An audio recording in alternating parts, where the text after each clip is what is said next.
여러분, 기독교 신앙이라는 게 뭘까요? 그냥 머리로만 아는 이론일까요?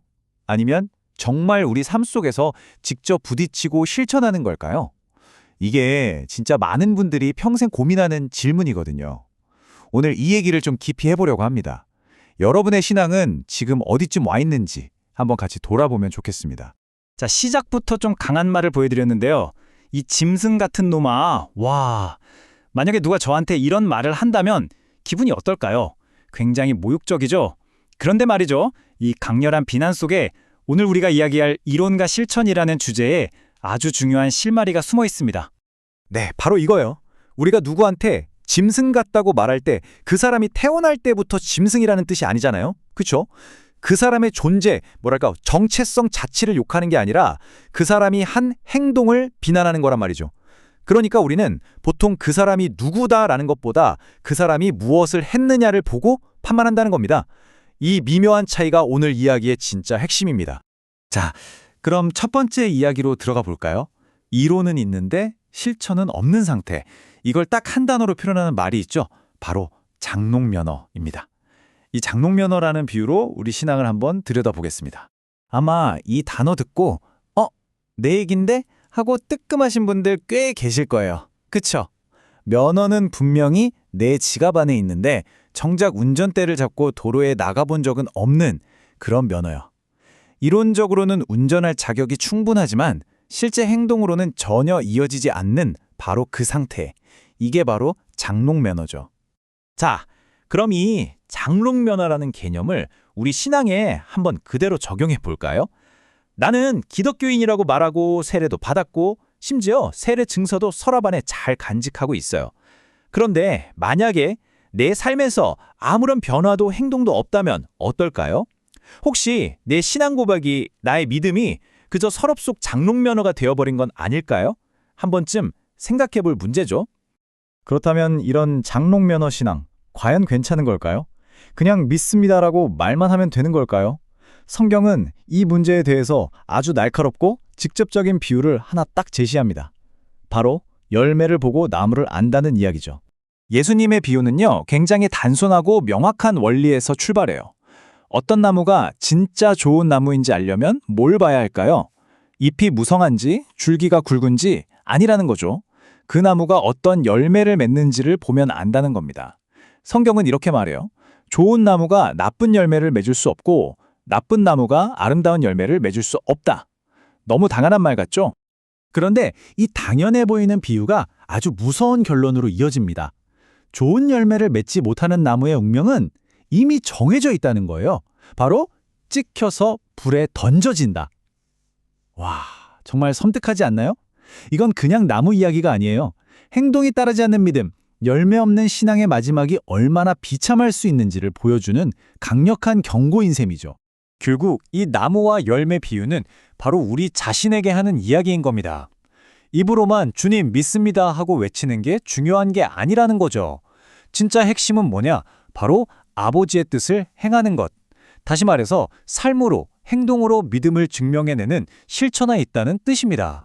자, 그럼 여기서 딱 이런 질문이 나올 수밖에 없어요. 아니 잠깐만요. 구원은 믿음으로 받는 거 아니었나요? 왜 자꾸 행위를 강조하죠? 맞습니다. 구원은 믿음으로 받는 걸까요? 아니면 착한 행실로 받는 걸까요? 이게 기독교 역사 내내 가장 뜨거운 논쟁 중 하나였거든요.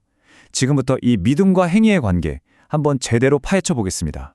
지금 보시는 이 저울이 그 딜레마를 아주 잘 보여주죠. 저울 한쪽에는 사도 바울이 로마서에서 그토록 강조했던 오직 믿음으로만 얻는 구원이 놓여 있어요. 그런데 반대쪽에는요. 예수님이 직접 경고하신 열매, 즉 행위로 심판받는다는 메시지가 딱 버티고 있죠. 이 둘 사이에서 우리는 어디에 서야 할까요? 대체 진실은 뭘까요? 많은 신학자들이 이 어려운 문제의 해답을 순서에서 찾아요. 이게 무슨 말이냐면 선한 행위는 구원을 얻기 위해 우리가 내야 하는 티켓값 같은 게 아니라는 거예요. 그게 아니라 순서가 반대라는 거죠. 진짜 믿음이 우리 마음에 들어와서 우리를 변화시키면 선한 행위는 그 결과로 자연스럽게 따라오는 열매라는 겁니다. 원인이 믿음이라면 행위는 결과인 셈이죠. 자, 그럼 원인과 결과는 알겠는데 그래서 구체적으로 어떻게 해야 우리 믿음을 일상의 실천으로 연결할 수 있을까요? 그 힌트를 사도 바울이 제시하는 아주 특별한 개념, 바로 참된 예배에서 찾아볼 수 있습니다. 이 구절은요, 정말 당시로서는 혁명적인 선언이었어요. 사도 바울이 여기서 예배라는 개념을 완전히 뒤집어 버리거든요. 여러분, 예배가 뭐라고 생각하세요? 보통은 교회라는 장소에서 일요일이라는 특정 시간에 드리는 어떤 의식이라고 생각하잖아요. 근데 바울은 그게 아니라고 말합니다. 진짜 예배는 우리의 몸, 즉 우리의 삶 전체를 하나님께 산 제물로 드리는 거라고요. 이게 바로 살아있는 제물이라는 말의 진짜 의미입니다. 그러니까 일요일 아침에 교회에서 드리는 찬양과 기도만 예배가 아니라는 거죠. 월요일 아침에 지친 몸을 이끌고 나가는 출근길도, 화요일에 머리 싸매고 하는 업무도, 수요일에 사람들과 만나는 그 모든 순간까지 우리의 하루하루 모든 일상이 바로 예배의 현장이 될 수 있다는 뜻입니다. 그렇다면 이 삶으로 드리는 예배는 구체적으로 어떤 모습일까요? 막연하게 들릴 수 있잖아요. 그래서 마지막으로 삶 속에서 실천하는 신앙의 구체적인 모습들은 과연 무엇인지 하나하나 짚어보도록 하겠습니다. 자, 이 목록들을 한번 보세요. 너를 박해하는 사람을 축복해라. 즐거워하는 사람과 함께 즐거워하고 우는 사람과 함께 울어라. 손님 대접하기를 힘써라.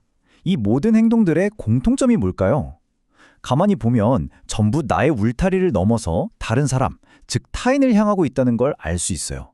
나를 괴롭히는 사람을 위해 기도하고 남의 기쁨과 슬픔에 진심으로 공감하는 것. 이게 바로 바울이 말한 삶으로 드리는 예배의 실제 모습인 거죠. 결국 이야기는 다시 처음에 그 서늘한 경고로 돌아오게 됩니다. 입으로는 주님, 주님 외쳤지만 삶의 열매는 없었던 사람들. 그들에게 내려지는 최종 판결은 정말 차가워요. 내게 너희를 도무지 알지 못한다. 내게서 떠나가라. 말과 행동이 달랐던 신앙이 맞이하는 비극적인 결말이죠. 자, 오늘 이야기를 마무리하면서 여러분께 마지막 질문을 하나 던지고 싶습니다. 여러분의 믿음은 지금 어디에 있나요? 서랍 속에 고이 모셔둔 먼지 쌓인 장롱 면허입니까? 아니면 매일의 삶이라는 험난한 도로 위에서 실제로 사용되고 있는 살아있는 면허입니까? 이 질문에 대한 답은 다른 누구도 아닌 오직 여러분 스스로만 내릴 수 있을 겁니다.